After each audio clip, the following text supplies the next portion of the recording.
Podem fazer perguntas normalmente, tá, gente? Só para quem não se lembra ou ainda não teve oportunidade de ver, toda essa história que a gente está analisando, ela se restringe a esse espaço geográfico do mar Mediterrâneo, que é o mar Egeu, no caso a civilização minoica, predominantemente na ilha de Creta, a civilização micênica, da ilha de Creta para a Grécia continental e vai até Rhodes, tem até colônia em Tiro, se eu não me engano, que é na frente da atual Síria e na antiga Fenícia.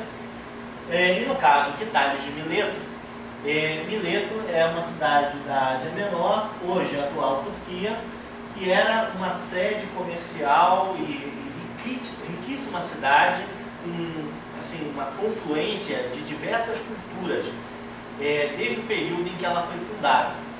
Os gregos eles tinham esse hábito, eles viajavam por todo o mar Mediterrâneo, o mar Morto, e aonde os outros povos deixavam, eles fundavam colônias. No período da fundação da cidade, no século VIII a.C., foi comum, por exemplo, quando tinha superpopulação, os gregos fazerem sorteio entre os cidadãos e, por livre e espontânea pressão, esses cidadãos eram forçados a fundar cidades novas, colônias. Muitas cidades do que a gente vai chamar de período da Grécia clássica são colônias de cidades-mães. Mileto, por acaso, ela era uma colônia fundada por imigrantes de Atenas, de origem jônica, eólia, que fugiram justamente dos dóricos durante o período da Idade das Trevas. E é por isso que eles vão ter tanto desenvolvimento já nos fins do século VII e início do século VI a.C. Tales vai nascer e viver aí. É o período justamente de ameaça do Império Persa contra a civilização grega. Não que a gente, como a gente até mencionou em algumas salas, não que os gregos vivessem como hoje a gente vive aqui no Brasil, um grande território com várias cidades. Não, cada cidade lá era um país. Então Mileto, apesar de ter vínculos culturais com cidades de outras etnias gregas, do que a gente hoje chama de Grécia e de outras ilhas do Mar Egeu, ela era um país sozinho que tinha que se defender ou fazer ligas. No caso, ela vai ser também a sede política de uma confederação de cidades gregas da Jônia, de diversas ilhas que tem aqui ao redor, que vão se organizar, serão dominadas pelo Império Persa. Digamos assim, essa agressão que provocará a guerra dos gregos contra os persas. Eles vão se revoltar contra os persas e serão destruídos por ordem do rei da Pérsia. Tá? E Tales de Mileto viveu todos esses acontecimentos.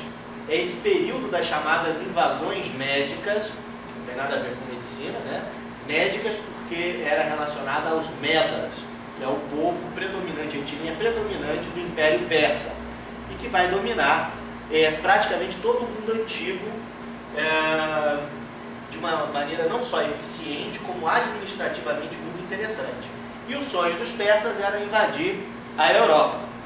Mileto vai viver as primeiras intenções disso. O que é curioso também, uma vez que a gente vai ver ali então a confluência de todos os interesses do Império Persa, sendo um elemento de contato social e cultural de todo o mundo antigo, indo e sendo direcionado ali para aquela região onde Mileto existia, e o Tales vai vivenciar todas essas mudanças, essas diferenças, todas essas confluências sociais, culturais, históricas que foram direcionadas na sua época. Aqui a gente fez assim, um relato, digamos assim, circunstancial de todas as principais contribuições feitas por Tales de Mileto. A gente vai precisar fazer mais uns 2 quadros, mas vamos primeiro comentar essas e conforme forem surgindo as dúvidas a gente vai tirando.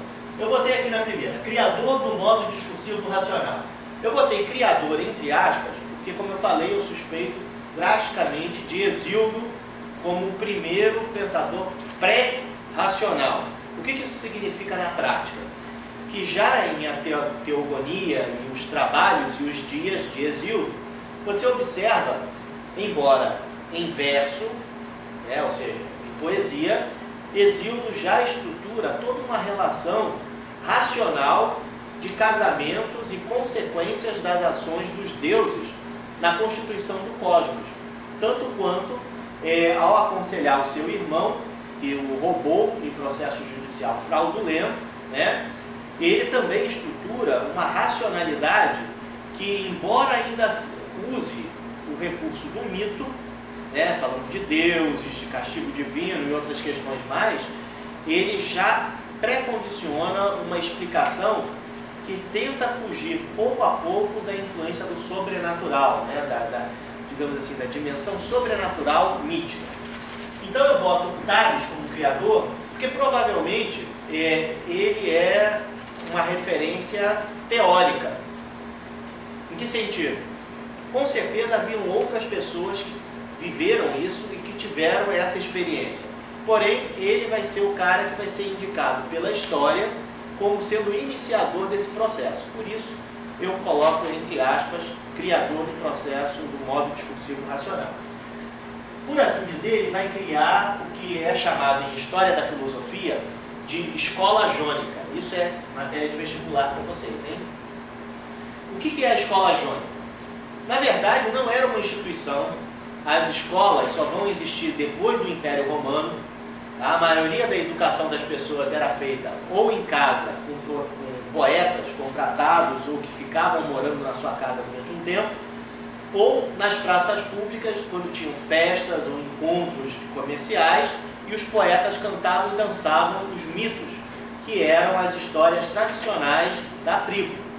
E as pessoas aprendiam desse jeito. Não tinha escola, não tinha necessidade de saber ler e escrever, principalmente no final do século VII. Parece que, se eu não me engano, a escrita só vai ser apropriada em meados do século VI. O alfabeto criado na segunda metade da segunda parte do século VI, ou seja, 625, 650 a.C. Então, quando ele fala escola jônica, ele quer se referir ao quê? A um grupo de pessoas que não necessariamente pensavam de maneira igual, mas que começaram a se aproximar e a investigar, a tomar determinadas atitudes que caracterizam eles como uma certa identidade, mas que têm pensamentos divergentes, inclusive devido à própria influência do Tales como iniciador desse processo. Então a gente põe aqui, ele é o iniciador da tradição, que se conhecia enquanto diferente dos personagens sociais do xamã, do poeta inspirado, chamado Rhapsody, do adivinho e do médium. M.F. Cornford, num livro chamado Principium Sapienti, a origem do pensamento filosófico grego, ele diz que até meados do século IV a.C., filósofos como Sócrates, como o próprio Platão, eles têm um valor, um papel na sociedade que vincula a outras funções que não necessariamente o de pensador, nem tampouco o de filósofo, propriamente dito. Mas o filósofo, ou o pensador, ele vai surgir como mais um elemento de função concreta na sociedade. A gente pensa às vezes filósofo, o cara que fica pensando sobre as ideias que não tem nada a ver. Esquece isso. Tá? No mundo grego, o filósofo é um cara que participa da vida política, da vida pública, da vida educacional, uma pessoa que está integrada na vida comercial, enfim, em todas as dimensões da vida prática das pessoas, do cotidiano. E essa identidade faz com que o filósofo ele também traga em si funções religiosas e místicas, como o do xamã. O xamã é um feiticeiro, um mago, uma espécie de médium entre os deuses, o sobrenatural e o mundo comum, o mundo laico, o mundo cotidiano. Lembrando que a gente falou nos outros vídeos que o conceito de sobrenatural não se aplica muito bem ao mundo grego, porque sobrenatural supõe que existe uma coisa que seja natural e outra que seja o seu contrário ou algo diferente dele. Isso é coisa de cristão, de judeu e de hebreu. De hebreu não, de árabe. Isso não existia no mundo grego. Porque os deuses e os mortos são forças da natureza. Zeus, ao mesmo tempo que é o deus dos mensageiros, o deus da justiça, o deus da verdade, em certa medida, ele é não só o pai dos deuses, mas é também representado pela árvore carvalho, pela águia, pelo cisne, pelo trovão e pelo relâmpago. Ou seja, ele tem não só uma representação política e humana, como a gente chama em história antropomórfica, ou seja, forma humana, como ele também tem dimensões de existencialidade no mundo, na força natural. E assim são todos os deuses. Então o xamã, ele é esse elemento de conexão. É ele que vê o passado, o futuro, o presente, ele recebe mensagens dos mortos, ele se comunica, ele faz magia, ele faz farmacologia, ele sabe lidar com as plantas, com beberagens, com remédios. O poeta inspirado, o Rapsódio, é aquele elemento na sociedade grega que era responsável pela preservação do que a gente chama de histórias da tribo. Então ele cantando e dançando em praça pública, ele passava da boca ao ouvido, em verso, tudo que era importante para a vida grega. Então, por assim dizer, eles seriam os chamados professores daquela época, forçando um pouco a barra com a palavra professor. O adivinho era uma espécie de profeta que tinha a habilidade ou de sonhar. O sonho era considerado como uma espécie de mensagem dos deuses ou dos mortos, numa comunicação indireta, ou ainda de interpretar o sonho das pessoas. E era uma profissão naquela época. Tá? Você sonhava com alguma coisa, você ia no adivinho, pagava lá ele que ele cobrava, ele ouvia o seu sonho, e aí fazia lá as cerimônias dele, e ele interpretava qual era a mensagem dos deuses para você. E finalmente, já no período chamado arcaico, na Grécia arcaica, tanto o filósofo quanto o médico serão personagens que serão agregados a essa ideia de pensador ou de filósofo. Então, por exemplo, tem um livro, que eu não vou lembrar agora, de Platão, mas não é muito comum em português, só tem em espanhol, aonde ele está em guerra com os persas. Platão participou da guerra, Platão não, Sócrates participou das guerras contra os persas como soldado, tá? E no acampamento um colega chega dizendo que está com muita dor de cabeça e, sabendo que Sócrates é filósofo, pede para Sócrates fazer uma oração para que a dor de cabeça dele passe. O que demonstra que ainda no século IV a.C., em plena, vamos dizer assim, linguagem filosófica da pesada, Sócrates, né, gente? Famosíssimo. Ainda existiam vinculações entre essas funções sociais atreladas ao filósofo. Tá? Bom, muito filósofo da igreja cristã, no século XII, XIII a.C., eram religiosos. Né? Filosofia durante a Idade Média vai ser uma função religiosa. Tá? Então, só para vocês verem o quanto que esse traço cultural é forte. Outra questão também que Tales traz de novidade. Ele é considerado um inovador pedagógico. Pedagógico no sentido da arte de ensinar, né? Ou de orientar na instrução das pessoas. A gente vê o quê? Primeiro, ele é o primeiro pensador que estimula seus alunos ou amigos, por assim dizer, a usar o modo discursivo racional. Do Tales não chegou nada por escrito. Tá? Os fragmentos que nós veremos daqui a pouco no Data Show são fragmentos de pensadores que dizem ter lido os livros do Tales e que escreveram pedaços das suas ideias ou comentaram o que eles leram. Mas do Tales em si não chegou nenhum fragmento, tá, gente? Mas dizem que o livro que ele teria escrito em verso, para você ver o papel e a importância da cultura oral. O cara já sabia ler e escrever. Ele vai estimular as pessoas a usarem a prosa na investigação filosófica, ou na investigação racional, né, que é o termo mais correto, mas ele teria escrito seus livros em poesia, no formato do verso. Okay?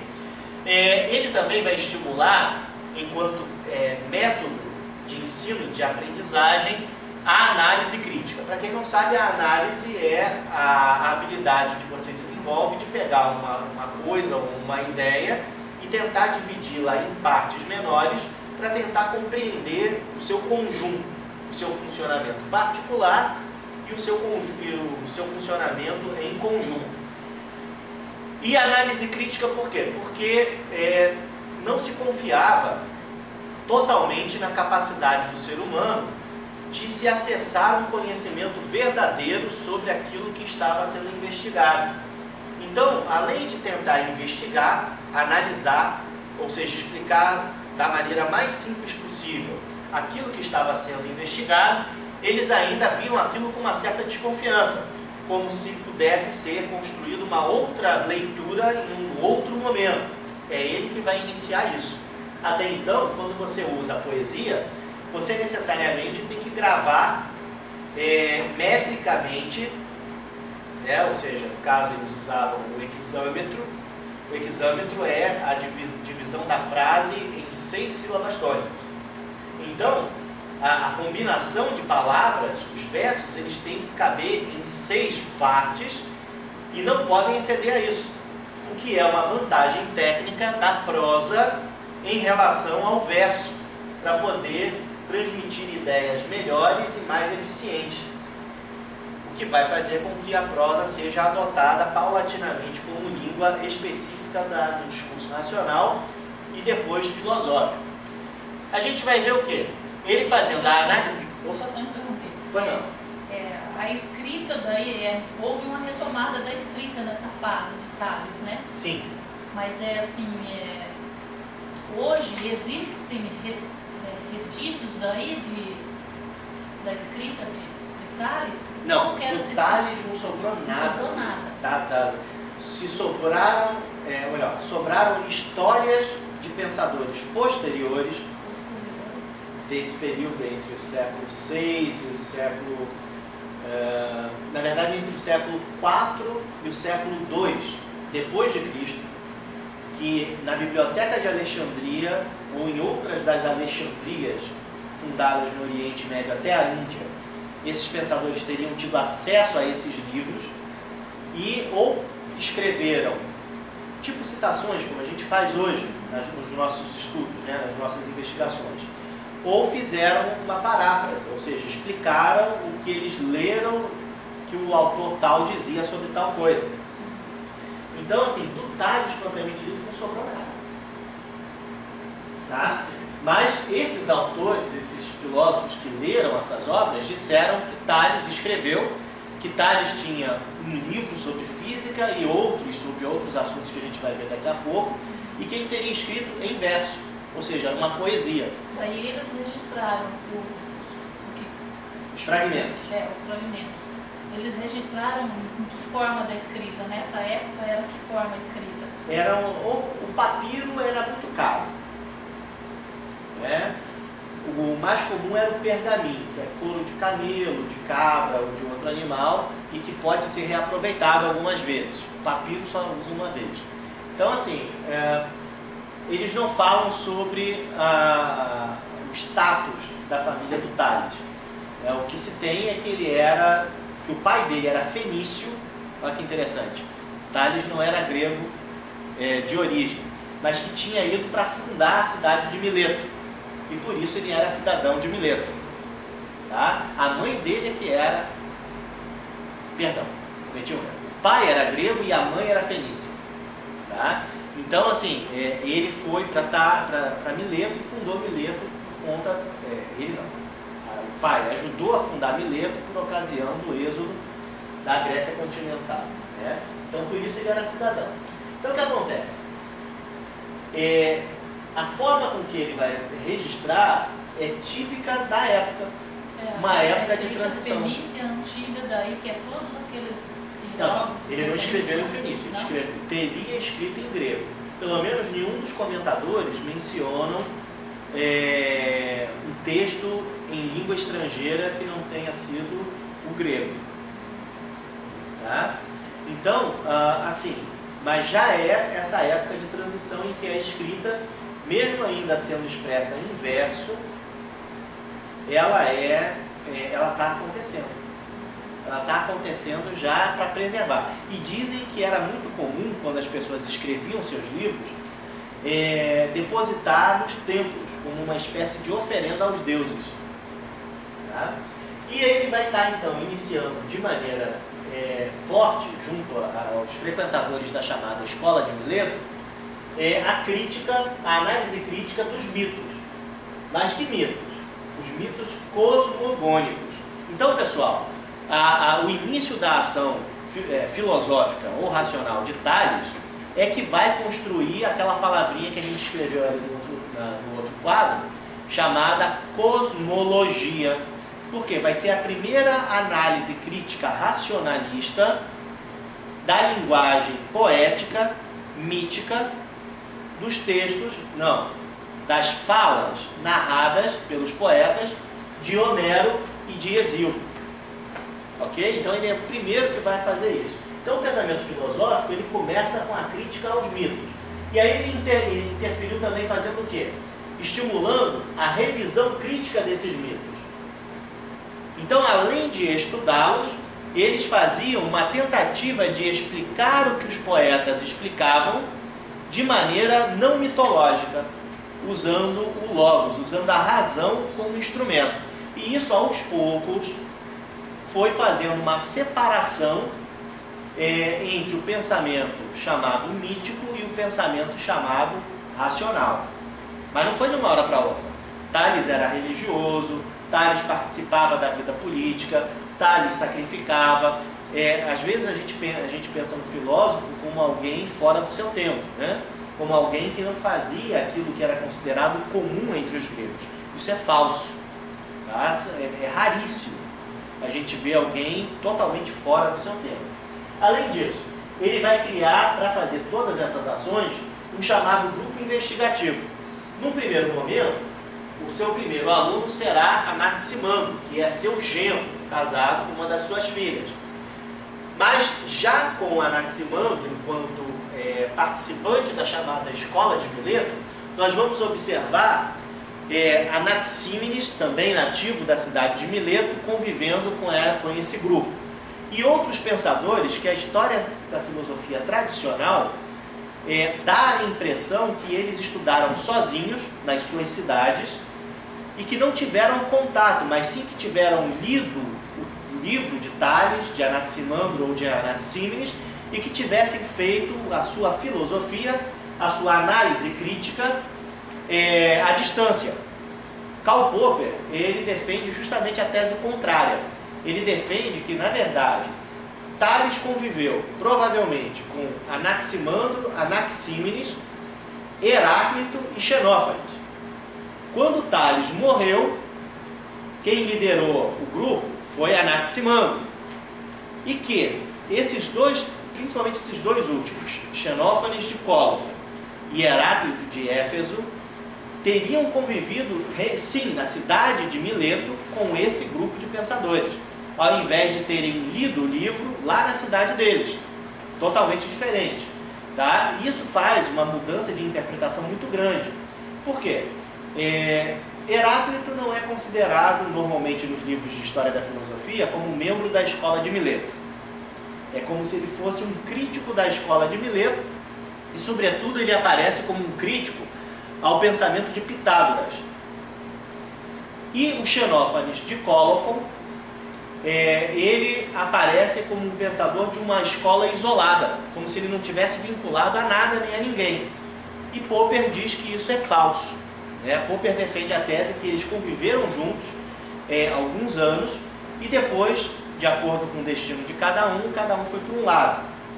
Mileto foi destruída depois pelos persas e aí a tradição filosófica passou para outras pessoas através desses alunos que tiveram esse contato inicial.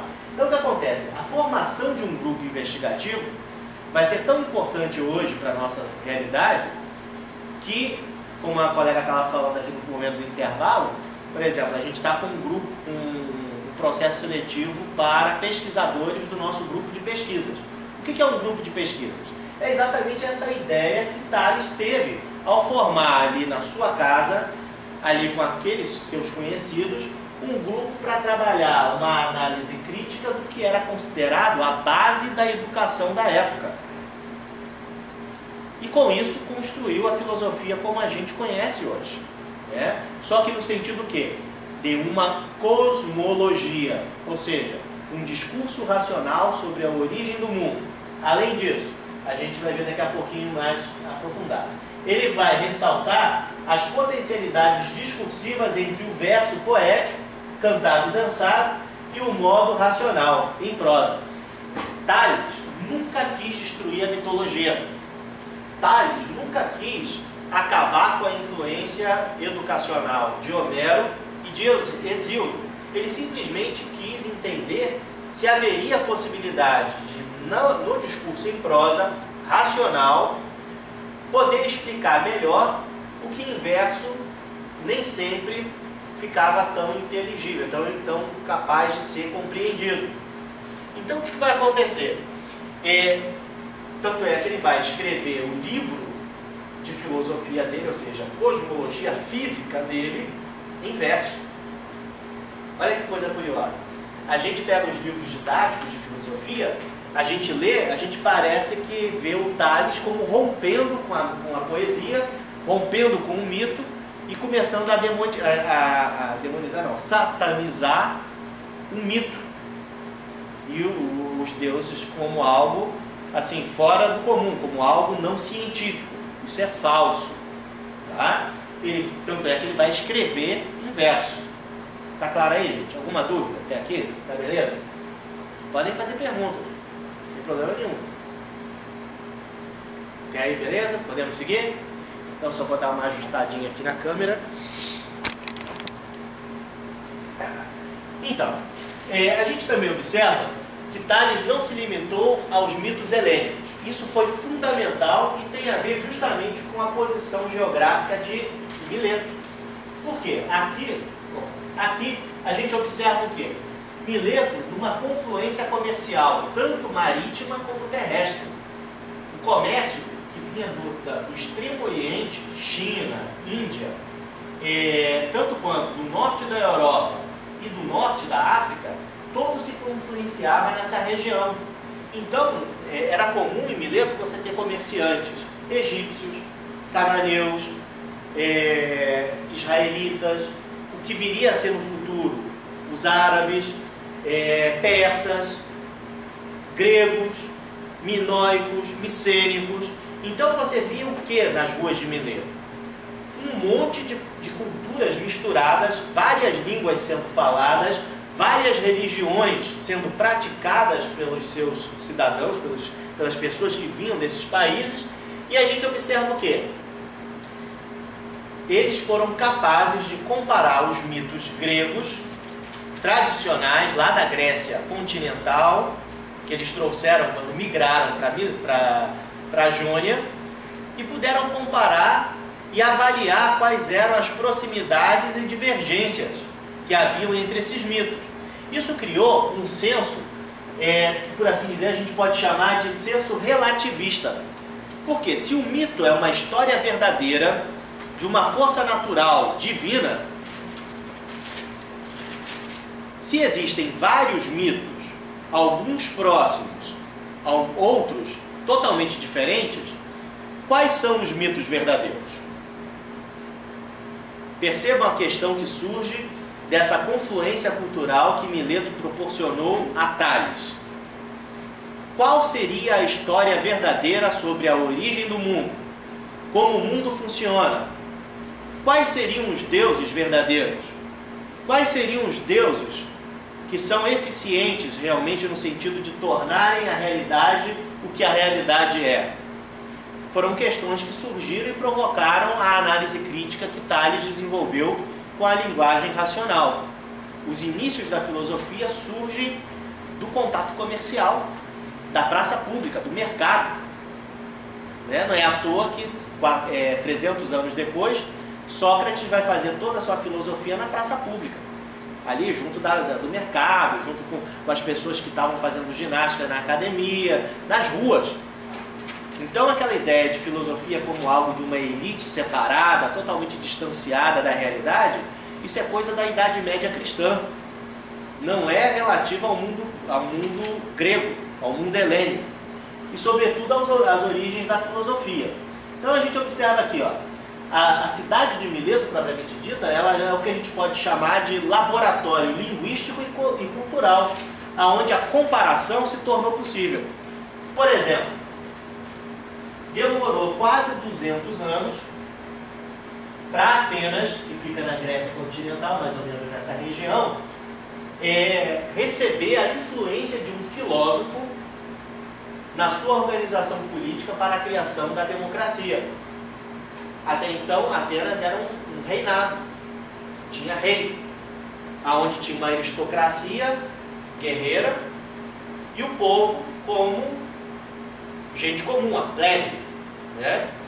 Mas será Anaxágoras de Clasômena, quase 200 anos depois da criação do pensamento racional na Jônia, que vai ser convidado por Péricles para assessorar ele a remodelar o corpo civil ateniense, quando ele vai criar, junto com as reformas de Sólomo e de Dráco, as normas e as leis que vão reger Atenas sob a nova ordem de participação, a democracia. Então vocês percebam que Mileto tinha condições culturais, históricas, sociais e econômicas para construir, pela razão, um instrumento comparativo das histórias de origem e de funcionamento do mundo. Enquanto a própria Grécia continental só vai conseguir desenvolver isso a partir de 200 anos. E mesmo assim, Sócrates, quando meteu muito bedelho com a sua reflexão, foi condenado à morte. Porque a Grécia continental ela tinha uma diferença cultural e educacional em relação ao mundo médio oriental, em que Mileto e outras cidades gregas estarão inseridas, né? E isso é bem bacana. Quem estiver pegando na parte do médio integrado, a questão da paideia, né, a educação, a formação do homem grego, vai perceber que tem um texto lá que diz justamente sobre essa diferenciação. A Grécia continental em relação à Grécia insular e, sobretudo, a chamada Grécia jônica. É por isso que a filosofia surgiu lá, por causa dessa confluência de diversos povos, de diversas histórias de origem e que proporcionaram ao Tales e à sua equipe investigativa ali a possibilidade de fazer uma análise comparativa, de construir uma tentativa mais racional e menos simbólica de explicação dessas origens. Então a gente vai ver o que? Tales vai se preocupar o que nessas revisões? Primeiro, quais são os materiais que constituem o mundo? Pessoal que chegou agora principalmente, atenção a isso. A gente nunca vai usar, no pensamento pré-socrático, nesse pensamento dessa primeira física ou dessa primeira filosofia, a ideia de universo, mas sim mundo, a ideia de natureza que eu ainda não escrevi e a ideia de cosmos, que está aqui em algum lugar, por exemplo. Porque a ideia de universo como algo totalmente sem começo nem fim, sem limites, era inconcebível. Como eu coloquei na parte da revisão, os gregos viam o cosmos como algo orgânico e fechado. Então, haviam esferas de cristal onde as estrelas circulavam. A Terra tinha limites, que era o rio, o oceano, né? E aí, da análise de explicações de origem como essas, a equipe investigativa de Tales vai levantar, bom, mas se o mar, se o oceano circunda a Terra, o que mantém a Terra, o que sustenta a Terra? O que mantém a Terra? É uma questão. Por que a Terra treme? É uma das questões que Tales levanta. Não, é muito simples. Ela treme porque o oceano está ao redor dela, com certeza ela está flutuando em cima do oceano. Quando tem um terremoto, é o mar que está mexendo, então a Terra treme também. Qual era uma explicação mítica para isso? O terremoto era o tridente de Poseidon enfiado na Terra que resolvia mexer a Terra. Isso é uma explicação mítica, né? Como a explicação do porquê que você tem um horizonte. Antigamente o deus Céu, Urano, se relacionava sexualmente com a deusa Gaia, a Terra, e isso começou a causar injúria, a incomodar a deusa Terra. Um dos seus filhos, escondido por ela, corta os órgãos sexuais do deus Urano, e a partir de então, quando você olha nos confins da Terra, você vê a divisão claríssima entre céu e terra, o horizonte. Assim nasceu o horizonte. Isso é uma explicação de origem mítica, né? A filosofia, no caso, o pensamento racional, ele vai buscar os materiais constitutivos do mundo, já tentando evitar usar esses recursos mitológicos. Além disso, o que Tales estará procurando através da sua metodologia, da sua nova pedagogia? As forças mantenedoras desse mundo. O que faz que o mundo seja do jeito que ele é? O que faz com que uma coisa seja e de uma hora para outra ela deixa de ser? Ou seja, de certa forma, Tales inicia a questão filosófica e posteriormente científica da origem da mudança. Como explicar a mudança na realidade, na nossa vida? Como explicar a permanência? Como é que eu, sendo um homem de 42 anos, me olho no espelho e não me reconheço como aquele que tinha 7 anos, há alguns anos atrás? Mas ao pensar sobre mim mesmo, mesmo olhando uma figura diferente no espelho, eu sei que eu sou eu. Como explicar a permanência? Como explicar a mudança? De certa forma, analisar as forças que fazem o mundo ser do jeito que ele é e como ele acontece, é um primeiro momento de reflexão sobre o problema da mudança, que será gravíssimo e ainda não teve solução desde a época de Tales. Até hoje a ciência não sabe explicar exatamente como que a permanência acontece mudando simultaneamente. Você é sendo, mas se você é sendo, você está em mudança. Como é que você pode ser você mesmo? Compreenderam a questão da dificuldade? Isso até hoje é um problema em física, tá? E além disso, em que planos existenciais esse mundo acontece? Só existe o mundo humano? Ou como a tradição mitológica afirma, tem o mundo dos deuses, o mundo dos homens, o mundo dos animais, o mundo dos minerais, o mundo das plantas e o mundo dos mortos. Como é que esses planos se organizam? O mundo dos mortos fica embaixo da terra, como a tradição religiosa vai dizer, e os deuses realmente moram no Olimpo? Mas e se a gente escalar o Olimpo? A gente vai ver os deuses? Como é que é isso? Então, toda a abordagem inicial do pensamento racional de Tales vai estar focado nesses 3 itens essenciais. Quais são os materiais constitutivos do mundo, quais são as forças mantenedoras do mundo e quais são os planos existenciais desse mundo. Além disso, a gente observa o que ainda?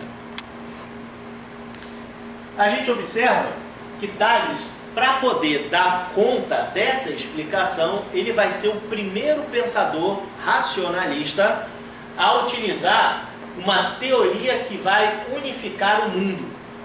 Ele vai tentar explicar a multiplicidade, ou seja, a diferença de coisas que existem e acontecem no mundo através de um único elemento. Esse elemento, ele vai dizer que é o quê? Que é a água. Para Tales, a água é a fonte e a destruição de tudo que existe.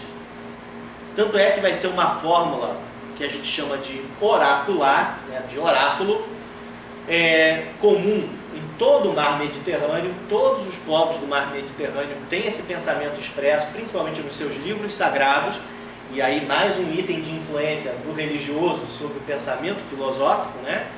Que é, por exemplo, da Bíblia está: do pó viestes, ao pó retornarás. Professor, Oi? seria quase o caminho daí, assim, a modificação do pensamento mítico, que antes eles acreditavam em vários deuses, né? Seria o caminho daí do pensamento mítico para um único Deus em vez de vários deuses? Existem correntes de investigação que defendem essa leitura, mas é cedo demais para pensar em um Deus. Tá? Digamos, eu já falei aqui, eu acho que até da ocasião quando a gente falou da sociedade micênica, da explosão da ilha de Tera, que seria o equivalente ao dilúvio de Noé. É importante que a gente compreenda que no mar Mediterrâneo, embora as dificuldades geológicas, né, por exemplo, na Grécia, a Grécia é muito montanhosa, né, mas existia um mar, por 6 meses do ano dava para navegar. Então os contatos culturais são muito intensos. Tá? Então o que acontece? O mito, ele nunca vai deixar de existir. Porque se for verdade o que Popper diz sobre Tales, e que Tales, de fato, valoriza o mito, porque a filosofia vai surgir da análise crítica do mito. E Tales não quis destruir o mito. O que vai acontecer? O mito sempre vai existir, porém vai ser cada vez mais racionalizado. E ao ser escrito e racionalizado, o mito ele vai perder as suas características plásticas, digamos assim, volúveis, né? Ou seja, vamos numa cidade hoje que faz parte do mito. Se eu, poeta, começar a dizer que os cidadãos dessa cidade são os caras de pau sem vergonha, no mínimo eu vou tomar pedrada.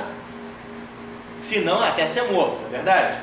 Então o que eu fazia com o mito? Eu dava uma atenuada no mito. Aconteceu, mas foi mais ou menos desse jeito e tal. Teve uma influência de um deus que enganou o herói e tal. Porque senão, o poeta era morto. Heródoto, na sua história, ele fala que faz exatamente isso. Quando ele está na sua história, o pai da história, Heródoto, ele quando diz que vai de cidade em cidade cantar a sua história, quando ele percebe que os cidadãos, aquela cidade em que ele está cantando a história, está envolvido num processo difícil, ele diz que ele mente, ele diz que ele camufla a história, ele diz que ele contorna a situação de maneira a falar sem ofender. E era uma prática que acontecia e é possível na oralidade. Mas e quando você escreve? Quando você racionaliza o texto, você impede que isso aconteça. Então você, leitor, é que tem que mudar e aceitar, vestir a carapuça que seu ancestral de repente foi um pilantra, que fez uma covardia, que fez uma monstruosidade. Então perceba que isso está implícito.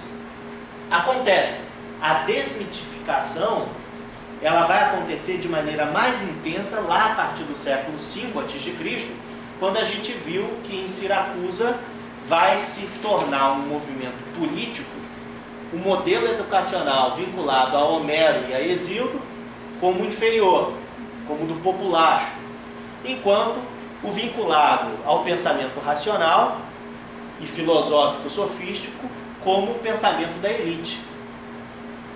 Então é interessante notar isso, que mesmo digamos assim, na cidade grega, o pensamento racional, a filosofia, ela não vai ser, embora nasça dos problemas do populacho, da vida cotidiana, ele aos poucos vai tender a ser um privilégio linguístico ou discursivo de uma elite preparada para fazer isso. Aí você vê, Platão foi treinado para ser governante de Atenas. Ele vai querer sair porque vai se decepcionar com a democracia, que assassina Sócrates. Então é nesse sentido. Mas, essencialmente, todo esse movimento vai estar direcionado para esses 3 tópicos. Isso aqui, gente, vocês podem anotar. Isso daqui a gente vai ver, será toda a discussão predominante de todos os pensadores e filósofos pré-socráticos. Tá? Isso vai aparecer nos livros didáticos, nos livros de história da filosofia. Tá? Esses 3 tópicos são os grandes problemas a serem tratados por todos os pensadores. E todos eles, sob a influência da escola jônica, da escola de Mileto, vão se utilizar dessas inovações metodológicas para criticar e modificar e desenvolver um pensamento racional mais eficiente sobre o que existia e era tradicionalmente defendido, seja na educação popular, através da poesia de Homero e de Hesíodo, seja já na educação popular aristocrática do pensamento filosófico, com a tradição filosófica iniciada com Tales. É porque outra coisa interessante que Tales vai fazer é estimular seus alunos a fazer esse revisionismo não só com os mitos, mas com eles próprios. Então Tales vai ser o primeiro mestre no mar Mediterrâneo, o primeiro mestre de todos os povos ali, a dizer, olha, eu não sou uma divindade, eu não sou o senhor de todo o conhecimento. Eu acho que o mundo funciona A, B, C, desse jeito. Mas se você tiver uma explicação melhor que a minha, exponha e vamos conversar sobre ela. Ele é o primeiro professor que rompe com a tradição oriental do mestre como uma manifestação divina e se coloca como um objeto de crítica, tanto quanto ele faz e estimula a crítica aos educadores da cultura grega, Homero e Hesíodo. Então você vai observar também essa inovação tecnológica que Tales insere no pensamento racional, que é a autocrítica. Não o professor Deus, mas sim o professor que pensa e é tão falível e criticável quanto quem ele está criticando. Se você tem algo melhor, traga e vamos conversar. É esse o movimento com o qual a filosofia vai ser criada, vai ser estimulada, vai ser desenvolvida. E a gente vai observar isso na teoria unificada de Tales. Tales, quando propõe que o elemento mais importante do cosmos, o elemento da onde veio tudo o que existe e para onde será dissolvido tudo o que existe, e ele vai chamar esse elemento de água, ele está fazendo com essa teoria unificada de explicação da multiplicidade o pontapé inicial da tentativa de explicação dos materiais constitutivos, das forças mantenedoras e dos planos da existência da realidade. Em geral, nos cursos de filosofia em universidades, é difícil você ver essa temática ser tratada como a gente está tratando aqui. Então, por exemplo, isso que nós estamos fazendo hoje é inédito.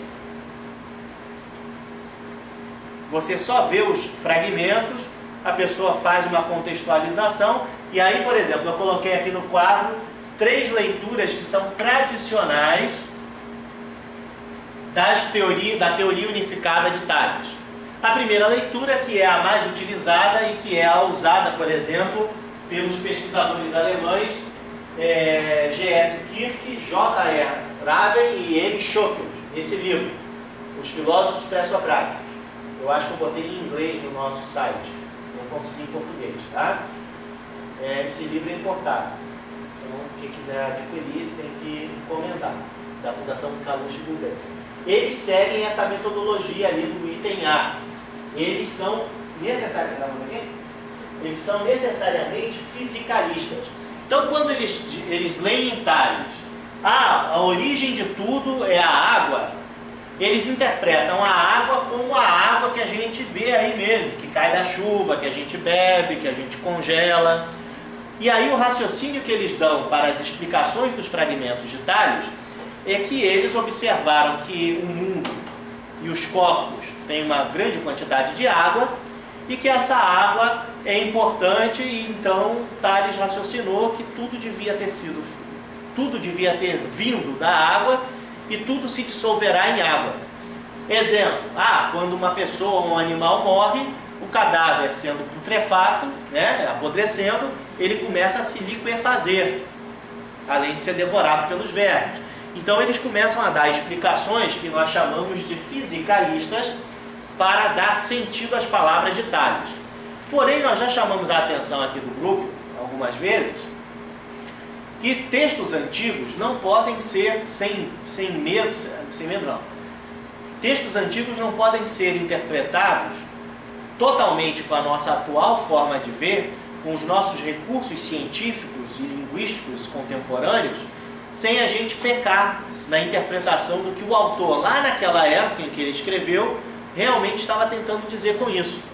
E essa perspectiva, que é uma visão crítica e contextualizada, né, ela permite ainda a consciência de que existem a leitura mítica e a leitura mitológica, que muito, melhor, a leitura mística, que muito provavelmente estava implícito no discurso de Tales e de todos os outros pensadores e filósofos daquela época. Por exemplo, na leitura mítica, a água é uma divindade. Lembra que eu falei que os deuses gregos, principalmente os deuses gregos, além de ter uma forma humana, né, ou seja, antropomórfica, eles têm também manifestações naturais? Por exemplo, o medo. O medo é o deus Phobos. E quem já não sentiu medo? Quando você tem medo, é Phobos que está se manifestando em você. Rípidos, o sono, Thanatos, a morte, são fenômenos que você vê na realidade. E são também manifestáveis numa forma humana, como você vê na Ilíada e na Odisseia de Homero, aonde os deuses se materializam, tomam formas de pessoas conhecidas dos heróis e dialogam com esses heróis. Então, numa leitura mítica, a água de Tales pode ser uma divindade.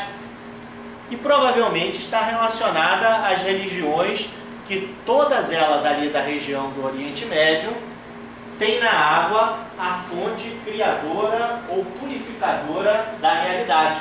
Então, por exemplo, você tem na Bíblia, o Espírito de Deus flutuava sobre as águas.